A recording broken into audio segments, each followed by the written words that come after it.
नमस्ते दोस्तों। Vivaan short stories में आपका स्वागत है। इससे पहले आप कहानी में खो जाएं, चैनल को सब्सक्राइब कर लें। दोस्तों, अक्सर हमारा दिमाग विचारों से भरा रहता है। हम लोगों के बारे में, अपने काम के बारे में, परिवार के बारे में, और वो सब सोचते रहते हैं जो हमारे दिमाग में भरा रहता है। वह कभी भी साफ नहीं होता है और इसीलिए हमें वह सब बार बार याद आता है और हम दुखी और चिंतित रहते हैं। लेकिन इस कहानी से आप अपने मन को अच्छी तरह से साफ कर पाएंगे। आप अपने मन की धुलाई खुद कर सकते हैं। एक बार एक गुरु और शिष्य एक सुनसान जंगल से गुजर रहे थे। तभी शिष्य अपने गुरु से एक सवाल करता है। गुरुजी, ऐसा क्या होता है कुछ लोगों के पास कुछ भी नहीं होता, लेकिन फिर भी वो सुखी रहते हैं, आनंद में रहते हैं, और कुछ लोगों के पास सब कुछ होते हुए भी उदासी उनके चेहरे से साफ दिखाई देती है। गुरु ने एक मुरझाए हुए फूल की तरफ इशारा करते हुए अपने शिष्य से कहा कि ये सोचने की और समझने की बात होती है। अगर ये फूल ये सोचेगा कि मैं कल मुरझा गया था, या फिर ये सोचेगा कि मैं भविष्य में फिर से मुरझा जाऊंगा, तो ये कभी भी खुलकर पूरे तरीके से खिल नहीं पाएगा। अपने सुंदर स्वरूप में यह कभी भी आ नहीं पाएगा और अपनी खुशबू से इस प्रकृति में बिखेर नहीं पाएगा। उसी प्रकार इंसान अपने अतीत की यादों में खोया रहता है या फिर अपनी भविष्य की कल्पनाएं करता रहता है।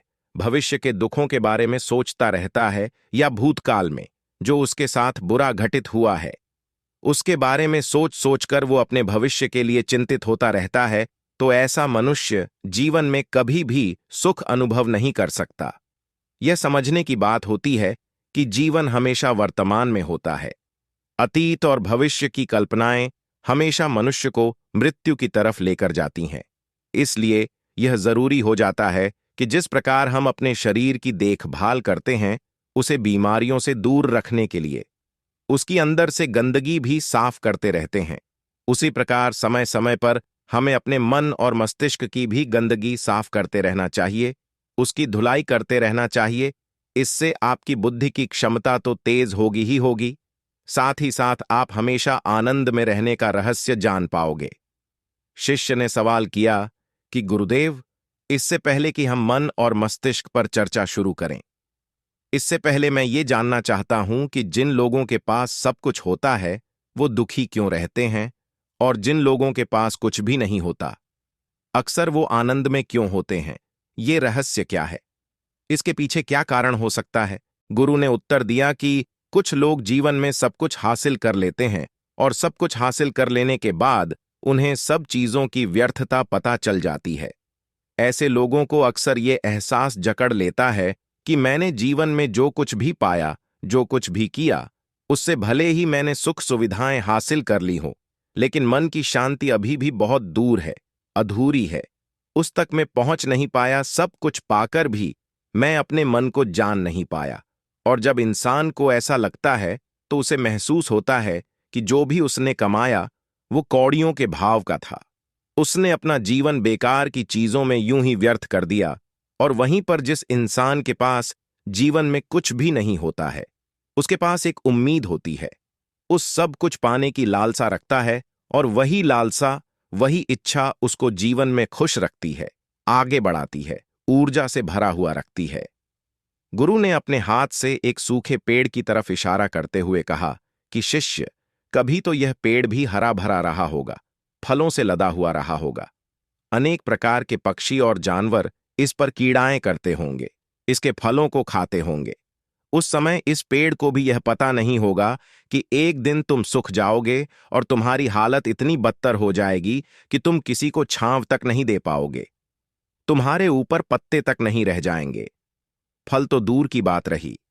उसी प्रकार मनुष्य अपने जीवन की दौड़ में यह भूल जाता है कि जिस दौड़ में वह सबसे आगे निकलने की कोशिश कर रहा है उसका अंतिम चरण तो मृत्यु ही है।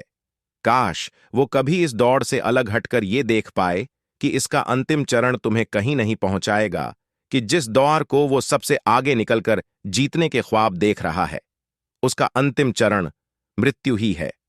काश वो कभी जीवन की दौड़ में ठहर कर ये देख पाए कि इसका अंतिम चरण क्या होगा, तो वो उन कामों को तेज आंजलि दे सकता है जो व्यर्थ है, जो बेकार है, और ऐसे कार्यों की तरफ आगे बढ़ सकता है जो उसके जीवन में आनंद पैदा करते हो, जो उसके जीवन को एक नई दिशा देते हो। गुरु ने खुद की तरफ इशारा करते हुए समझाया कि एक योगी वो होता है जो जीवन की दौड़ में ठहर जाता है, जो ये समझ लेता है कि जीवन का अंतिम चरण तो मृत्यु ही है। इसलिए वो जीवन में सुख सुविधाएं हासिल करने की बजाय खुद के मन और मस्तिष्क को एक नए आनंद की तरफ ले जाने का प्रयास करना शुरू कर देता है।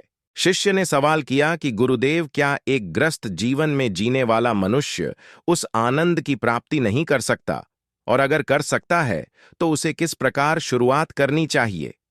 बिल्कुल कर सकता है, गुरुदेव ने उत्तेजित होकर उत्तर दिया। अगर सभी मनुष्य उस आनंद की प्राप्ति के लिए योगी बनने का निश्चय कर लें, तो इससे तो प्रकृति का चलन ही रुक जाएगा। उसकी जो व्यवस्था है वो बिगड़ने लगेगी। एक सच्चा योगी अपने जीवन में खोज करता है, और खोज करने के बाद वो ग्रस्त जीवन में किस प्रकार आनंद को प्राप्त किया जा सकता है, वो तरीके सभी को बताता है, ताकि मनुष्य अपने ग्रस्त जीवन का पालन करते हुए उस आनंद की प्राप्ति भी कर सके। गुरु ने खुद को संबोधित करते हुए उत्तर दिया कि मैंने अपने जीवन में जो खोज की है उसके अनुसार मनुष्य को समय समय पर अपने मन और मस्तिष्क की सफाई करते रहना चाहिए। मनुष्य अपने शरीर पर तो ध्यान दें लेता है, लेकिन अपने मन और मस्तिष्क को वो भूल जाता है, उस पर कभी ध्यान नहीं देता, और उसी वजह से मन और मस्तिष्क बूढ़े होते चले जाते हैं। उनमें जवानी नहीं रह जाती, और जब उनमें जवानी नहीं रह जाती तो उनमें नयापन और ताजगी नहीं रह जाती, जिसकी वजह से एक इंसान उदासी से भर जाता है। मन और मस्तिष्क की गंदगी क्या होती है, पहले मैं तुम्हें ये बताता हूं। हर मनुष्य के जीवन में कुछ ऐसी घटनाएं घटती हैं जिनका उसके मनोमस्तिष्क पर बहुत गहरा असर पड़ता है। वो जीवन पर्यंत उन घटनाओं को भुला नहीं पाता है, और वही घटनाएं उसके मन में पूरी तरह से पक्की बैठ जाती हैं, जो उसके मन में गांठ पैदा कर देती है, और भविष्य में जब भी वो कोई काम करेगा तो ये घटनाएं उसको प्रभावित करेंगी, उसके विचारों को, उसके निर्णय को पूरी तरह से बदल कर रख देंगी। ऐसे मनुष्य की दृष्टि भी भ्रमित हो जाती है। वो सत्य स्वरूप को नहीं देख पाता, वो चीजों को उन घटनाओं से जोड़कर भ्रमित तरीके से देखता है। उदाहरण के लिए, अगर किसी बुरी आंखों वाले आदमी ने आपको धोखा दे दिया, तो अब जीवन पर्यंत बुरी आंखों वाले आदमी को हमेशा धोखेबाज समझते रहेंगे, उस पर कभी पूर्ण रूप से विश्वास नहीं कर पाएंगे। लेकिन समझने की बात यह होती है कि जिस इंसान ने आपको धोखा दिया, वो धोखा आपको बुरी आंखों से नहीं मिला, वो उस इंसान के स्वभाव से मिला। लेकिन उस इंसान के स्वभाव से हमारे दिमाग में उसका एक चित्र छप गया, उसकी एक छवि बन गई, और वो छवि दूसरे आदमी से जब हम संपर्क करते हैं तो बीच में एक दीवार की तरह खड़ी हो जाती है, और इसी वजह से दो लोगों के बीच प्रगाढ़ संबंध स्थापित नहीं हो पाते। जो मनुष्य के लिए सबसे जरूरी यही होता है कि वो अपने आप को अतीत की घटनाओं से फ्री रखें। उन घटनाओं से प्रभावित होकर वो दिमाग में किसी तरह की छवि न बनाएं। कुछ लोग इस बात पर यह सवाल खड़ा कर सकते हैं कि फिर जीवन के अनुभव किस काम आएंगे, लेकिन समझने की बात यह होती है कि हम जीवन के अनुभवों से भी भ्रमित तरीके से ज्ञान लेते हैं, सही तरीके से उनसे सीख ले ही नहीं पाते। ठीक उसी प्रकार जिस तरह उस बुरी आंखों वाले की आंखें जिम्मेदार नहीं थीं, धोखा देने के लिए उसका स्वभाव जिम्मेदार था। लेकिन मनुष्य अपने अनुभव में उन बुरी आंखों को याद रखेगा, उस स्वभाव को भूल जाएगा। शिष्य अपने गुरु की बातों में इतना खो गया कि उसे चलते चलते जंगल के रास्ते में पड़े हुए कांटे दिखाई नहीं दिए, और अचानक उसके पैर में एक कांटा चुभ गया। गुरु ने उसका कांटा बाहर निकालते हुए उससे पूछा, ये कांटा तुम्हारे पैर में क्यों लगा? इसके पीछे तुम किसे जिम्मेदार मानते हो? गुरु ने कहा कि तुम मुझे भी जिम्मेवार मान सकते हो, क्योंकि मैं तुम्हें एक बातें सुना रहा था। क्या तुम खुद को भी जिम्मेवार मान सकते हो कि तुम मेरी बातों में इतना खो गए कि तुम्हारा रास्ते पर ध्यान ही नहीं रहा? क्या तुम इन पेड़ों को जिम्मेदार मान सकते हो जिन्होंने ये कांटे इस रास्ते पर बिछा दिए? शिष्य ने उत्तर दिया कि गुरुदेव, इसमें मैं खुद को ही जिम्मेवार मानता हूं, क्योंकि आप तो अपना काम कर रहे थे और इस पेड़ ने भी अपना काम किया, पर मैं अपना काम पूरे होशपूर्वक नहीं कर पाया। अगर मैं चलने पर ध्यान लगाए रहता, अगर मैं आपकी बातों में पूरी तरह से खो नहीं जाता, तो मुझे ये कांटा कभी नहीं लगता। इसमें पूरी तरह से मेरी ही गलती थी। गुरु ने अपने शिष्य की पीठ थपथपाते हुए आगे कहना शुरू किया कि जो घटनाएं हमारे मन को प्रभावित करती हैं, जरूरी हो जाता है कि उन घटनाओं को हम किसी भी तरह अपने मन से बाहर निकाल दें, और उसके लिए सबसे सरल तरीका है कि अपनी भावनाओं को व्यक्त करना सीखो। उसे अपने दिल में, अपने मस्तिष्क में बिठाकर मत रखो। जब तुम किसी दूसरे मनुष्य के सामने अपनी भावनाओं को व्यक्त कर देते हो तो तुम्हारे मन का बोझ हल्का हो जाता है। कुछ लोगों का स्वभाव ऐसा होता है कि वो अपने मन की बात किसी को नहीं बताते। ऐसे लोग अक्सर अपने अंदर ही अंदर दुखी होते रहते हैं, लेकिन वो अपने मन की बात किसी दूसरे आदमी के सामने नहीं बताते। इसके उलट कुछ लोग ऐसे भी होते हैं जो अपने मन में किसी भी बात को रख नहीं पाते। उनके साथ कुछ भी अच्छा या बुरा होता है, वो अपने मन की बात, अपनी भावनाओं को दूसरों के सामने व्यक्त कर देते हैं। और तुमने खुद महसूस किया होगा कि जो लोग अपने मन की भावनाओं को व्यक्त कर देते हैं वो जीवन में ज्यादा आनंदित रहते हैं। कभी भी प्राकृतिक रूप से आए हुए वेग को रोकना नहीं चाहिए।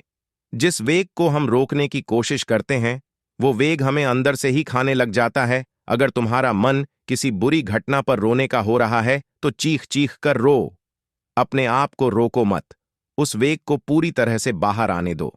अगर किसी दूसरी घटना पर तुम्हारा मन खुश होने का, आनंदित होने का हो रहा है तो पूरी तरह से नाचो गाओ, जिससे कि तुम उस वेग को बाहर निकाल सको। और जब वो वेग अपनी पूरी गति के साथ बाहर आ जाता है तो पीछे छोड़ आता है एक खालीपन, एक अकेलापन, एक शांति, एक मौन, एक अनुभूति। गुरु ने शिष्य को समझाते हुए बताया कि जिस प्रकार तेज रफ्तार से चलता हुआ पानी अपने वेग से आने वाली सभी बाधाओं को तोड़ देता है, उसी प्रकार हमारे अंदर भावनाओं का उठने वाला अगर बाहर नहीं निकाला गया, अगर हमने बांध बनाने की कोशिश की तो वो उस बांध को तोड़ देगा, और उस बांध को तोड़ने के बाद उसका कचरा हमारे मन के अंदर ही ठहर जाएगा, जो हमारे मन को दूषित कर देगा, उसको गंदगी से भर देगा। अक्सर मनुष्य अपने मन में किसी घटना को दबाकर इसलिए रखता है कि वो सोचता है कि अगर सामने वाले को इस घटना के बारे में पता चला तो वो पता नहीं मेरे बारे में क्या सोचेगा। इसी विचार की वजह से वो अंदर ही अंदर खुद दुखी होता रहता है, लेकिन सामने वाले को वो कुछ भी नहीं बताता। लेकिन एक बार अगर वो हिम्मत कर सकता है, शुरुआत कर सकता है, जो उसका पूरा जीवन परिवर्तित हो सकता है। एक बार अगर उसके दिमाग की आदत बन गई तो वो जीवन भर अपनी भावनाओं को दूसरों के सामने व्यक्त करने से हिचकिचाएगा नहीं। और अपने दिमाग की ये आदत हम 21 दिनों में पैदा कर सकते हैं। 21 दिनों तक अगर सही तरीके से हम अभ्यास करें तो हमारा दिमाग पूरी तरह से भावनाओं से मुक्त हो जाएगा। यह 21 दिनों का अभ्यास इस प्रकार है कि इस दिनों तक सबसे पहली बात जो याद रखनी है कि अपने मन में किसी भी बात को दबाकर नहीं रखना है। अगर हम किसी मनुष्य के बारे में अच्छा सोचते हैं तो हम उसे व्यक्त करें, अगर बुरा भी सोचते हैं तो उसे भी व्यक्त करें। परिणाम भूल जाएं कि परिणाम क्या होंगे, सिर्फ अपने दिमाग की ढुलाई करने पर विश्वास रखें। इससे आपके अंदर एक अद्भुत साहस पैदा होगा। जब आप किसी मनुष्य के बारे में वह सब बता पाएंगे जो आप उसके बारे में सोचते हैं, तो आप खुद सोचिए कि आपका खुद के ऊपर विश्वास कितना ज्यादा बढ़ जाएगा। आपके मन के सारे डर खत्म हो जाएंगे। हो सकता है कि इसमें आपको चुनौतियों का सामना करना पड़े, लेकिन जहां पर चुनौती नहीं होती वो कुछ अभ्यास भी नहीं होता। अभ्यास हमेशा चुनौतियों से भरा होना चाहिए। इससे आप सत्य वचन बोलने का अभ्यास भी कर पाएंगे। अक्सर हम दूसरों को प्रभावित करने के लिए वो सब बोलते हैं जो उन्हें अच्छा लगता है, लेकिन वो नहीं बोलते जो हम उनके बारे में सचमुच में सोचते हैं, और यही हमारी सबसे बड़ी भूल हो जाती है। इससे हमारा पूरा अस्तित्व झूठ बनकर रह जाता है। और अपनी भावनाओं को व्यक्त करते समय यह भी जरूर ध्यान रखें कि आपके अंदर जो भावनाएं उस इंसान के प्रति उठ रही हैं, उनके पीछे का मूलभूत कारण क्या है। उदाहरण के लिए, जब एक नौकर अपने मालिक के लिए कोई काम करता है और वो काम अच्छे से नहीं कर पाता है तो मालिक उसे डांट फटकार देता है, जिससे उसके अंदर उसके प्रति क्रोध की भावना ये उठती है। लेकिन समझने की बात ये होती है कि मालिक तो आपको कहेगा ही, वो तो डांटेगा ही। अगर आप काम अच्छे से नहीं करेंगे तो अगर आप काम अच्छे से कर रहे हैं और फिर भी आपका मालिक आपके साथ अच्छा व्यवहार नहीं कर रहा है तो आप खुलकर अपने मालिक को अपनी भावनाएं व्यक्त कर सकते हैं, बिना ये सोचे कि इसका परिणाम क्या होगा। अगर आप इस भावना को उठाएंगे तो आप अपनी नजरों में खुद ही नीचे गिरने लग जाएंगे। आपका आत्मविश्वास बिल्कुल खत्म हो जाएगा। दूसरा अभ्यास जो तुम्हें 21 दिनों तक करना है वो ये है कि जो भी घटनाएं तुम्हारे साथ घटित होती हैं, कम से कम जीवन में एक इंसान ऐसा होना चाहिए जिसके सामने तुम अपने दिल की बात रख सको। चाहे अच्छी बात हो चाहे बुरी बात हो, वो सब बातें तुम बिना कुछ सोचे विचारे, बिना इस डर से कि वो इंसान तुम्हारे बारे में क्या सोचेगा, तुम उस इंसान को अपनी सारी बातें बता सको और वो इंसान तुम्हारी सारी बातें सुनने के बाद तुम्हारे लिए कोई छवि पैदा ना करें। ऐसे इंसान अपने जीवन में खोजो और उनके सामने अपनी सारी भावनाएं व्यक्त करने की कोशिश करो। दिन में जो कुछ भी घटित होता है, अच्छा लगता है, बुरा लगता है, किसी के प्रति आकर्षण होता है, उसको एक दोस्त की तरह बताने का प्रयास करो। इससे तुम्हें ये पता चल पाएगा कि तुम्हारा मन घटनाओं के प्रति किस प्रकार की भावनाएं पैदा करता है। तुम अपने मन को समझने में सक्षम हो पाओगे। जब तुम किसी दूसरे आदमी को ये सारी बातें बताते हो तो तुम खुद भी अपनी प्रतिक्रिया रोके उस घटना के प्रति तुम्हारा क्या रवैया रहा है, उसके प्रति खुद का आकलन भी कर पाते हो। और तीसरा अभ्यास जो तुम्हारे मन को खाली रखेगा वह है योग निद्रा का अभ्यास। योग निद्रा किस प्रकार लेनी है, किस प्रकार उसका अभ्यास करना है, वो वीडियो इस वीडियो के खत्म होते ही चल जाएगी। जिन लोगों को वो सुनना है तो आप उसको सुन सकते हैं। ये चर्चा खत्म होते होते गुरु और शिष्य उस जंगल को पार करके अपने आश्रम में पहुंच चुके थे।